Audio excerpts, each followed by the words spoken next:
அரசியல் விமர்சகர் திரு ரவீந்திரன் துரைசாமி அவர்கள் நம்மிடையே தொலைபேசி வாயிலாக இணைந்திருக்கிறார். சார் வணக்கம் சார்.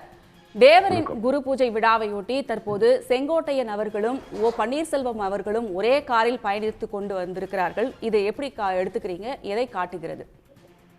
அதிமுகவில் இபிஎஸ் அவர்களால் நீக்கப்பட்ட தலைவர் ஓபிஎஸ் அவர்கள். அவர் நீக்கப்பட்ட பிறகு அதிமுக 13 விழுக்காடு வாக்குகளை இழந்துள்ளது. வரலாற்றிலே இல்லாத அளவுக்கு அதிமுக முக்குலத்தோர்களின் கட்சி, பேக்கிங் கம்யூனிட்டி முக்குலத்தோர் என்று சொல்லப்படக்கூடிய அந்த சமூக மக்கள் அடர்த்தியாக வாழக்கூடிய ராமநாதபுரத்தில் 9% வாக்குகளை பெற்று டெபாசிட் இழந்தது. தேனியில் 13% வாக்குகளை பெற்று டெபாசிட் இழந்தது. திருநெல்வேலியில் ஓபிஎஸ் டிடிவி செல்வாக்கால் 8% வாக்குகளை அதிமுக பெற முடிந்து அங்கும் டெபாசிட் இழந்த ஒரு சூழ்நிலையை இருவரும் ஏற்படுத்தினார்கள்.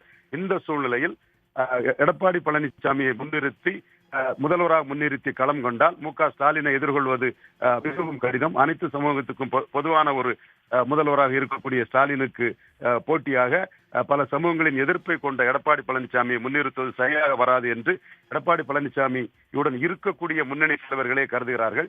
அதனால் அதிமுகவுக்குள் ஒரு மீண்டும் ரீஅலைன்மெண்ட், ஒரு ஒன்றிணைப்பு ஏற்பட வேண்டும். முதலமைச்சர் வேட்பாளராக எடப்பாடி பழனிசாமி அல்லாத அனைத்து சமூகங்களும் ஏற்றுக்கொள்ளக்கூடிய ஒருவரை சொல்ல வேண்டும் என்ற அடிப்படையில் சில நகர்வுகளை அவர்கள் செய்து கொண்டிருக்கிறார்கள். அந்த வகையில் அவர்களால் ஏற்றுக்கொள்ளக்கூடிய ஒரு தலைவராக செங்கோட்டையன் உருவாகி வருகிறார். ஆனால் எடப்பாடி பழனிசாமி இதனை உறுதியாக ஏற்றுக்கொள்ள மாட்டார் என்றும் தெரிகிறது.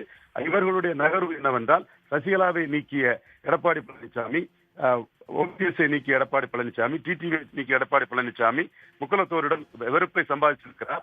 மேலும் அவர் ஆட்சி காலத்தில் நடந்த 10.5 முக்குலத்தோர் சமூகத்தின் எதிர்ப்பை அவருக்கு சம்பாதித்து கொடுத்திருக்கிறது. அந்த வகையில் இந்த தலைவர்கள் செங்கோட்டையனை முன்னிறுத்தி ஒரு மாற்றத்தை கொண்டு வர முயற்சிக்கிறார்கள். ஆனால் எடப்பாடி பழனிசாமியை பொறுத்தவரையில் மக்களவைத் தேர்தலில் எடுத்த 20% வாக்குகளும் தன் தலைமைக்கு விழுந்த ஓட்டு, தனக்காக விழுந்த ஓட்டு, பிரதமர் வேட்பாளர் இல்லாமல் நானே எடுத்த ஓட்டு என்ற உறுதியான நிலைப்பாட்டில் இருக்கிறார்.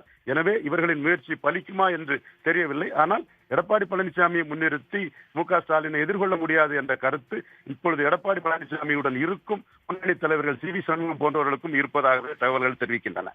இந்த நிகழ்வுகள் எப்படி உருவெடுக்கப் போகிறது என்பதை நாம் பொறுத்துதான் பார்க்க வேண்டும். இதில் சசிகலா அம்மையார்களை தவிர்த்து விட்டு செயல்படுமாறு டெல்லியிலிருந்து ஒரு தகவல் வந்ததாகவும் செய்திகள் கூறுகின்றன.